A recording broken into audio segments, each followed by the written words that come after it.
Super Metroid Prime is the latest shootings video game from Retry Studios. Unfortunately, it is not very good, and let me tell you why. Even though it came out like last month or whenever it was, the graphics look like something from the 1930s, but what do you expect from Nintendo, eh? This game just proves that the Wii U is not a real next-gen system for the hardcore gamers like me and that bloke from EA Sports. Everyone should just wait for the PS4 and Xbone, what will have well better graphics than this rubbish. Nintendo is clearly lagging behind the times as usual. As you can see, there isn't even an option for DLC on the main menu. How am I supposed to unlock new colours for my helmet now, Nintendos? Very regressive indeed. I also played through the entire game with my router turned off. Playing a game without being connected to the internet? What is this, Nintendo 2012? I think Nintendo should stop making hardware altogether and instead just make games for the other consoles and the iPads. Then again, who would pay 30p for this monstrosity of a game when they can get the Angry Birds for free? Very worrying times for Nintendo. They are going to do a Sega if they are not careful. As if that wasn't bad enough, you have to play as a woman.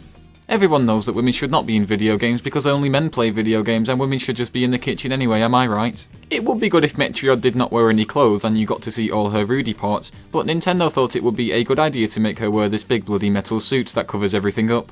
I know she's fighting aliens and everything, but still, what is the point in having a woman in your game if she does not take her clothes off at every possible opportunity? Very disappointing. I guess it makes sense that Nintendo keeps putting women in their video games. After all, their target audience is just little girls, isn't it? They could have at least given her a sexy voice and an epic backstory like in Metroid and Other M, which was easily the best Metroid game ever made, by the way. People keep telling me that Super Metroid Fusions is one of the most groundbreaking games ever made, but it is actually just one giant rip-off actually. Anyone who knows anything about games knows that Super Turrican on the Commandeer Amoeba is a much better game because you can use a joystick and not Nintendo's stupid gimmicky tablet thingy. Why would I want to play a console game on a tiny screen? I have a handheld for that, Nintendo. I want my console to be on the biggest bloody screen possible so I can watch TV on it and do Skype calls to people when they are trying to watch the Star Wars. That is the future of gaming. The game is also very glitchy and doesn't work. I keep fighting this boss, but no matter how many times I shoot at him, it never triggers the QuickTime event. How am I supposed to kill an enemy without the game telling me what buttons to press? The health system is completely broken as well. Even when I retreat and wait for my health to regenerate, nothing happens. It's almost as if Nintendo didn't even bother to test this game before they released it. Too busy making another Mario game, eh?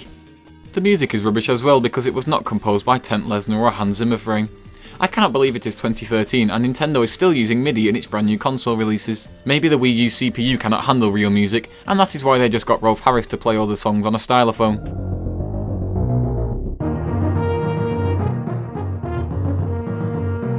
The Stylophone Pocket Electronic Organ by Dubrek. There isn't even a map, so I don't know where I'm going half the time, even though the game is meant to be about being lost on an alien planet, but to be honest I think that's just a bit of a cop-out by Nintendo.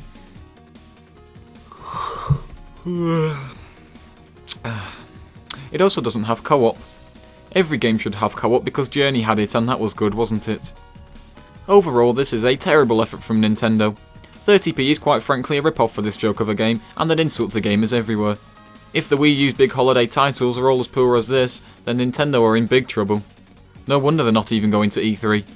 Super Metroid, more like Pooper Det Void.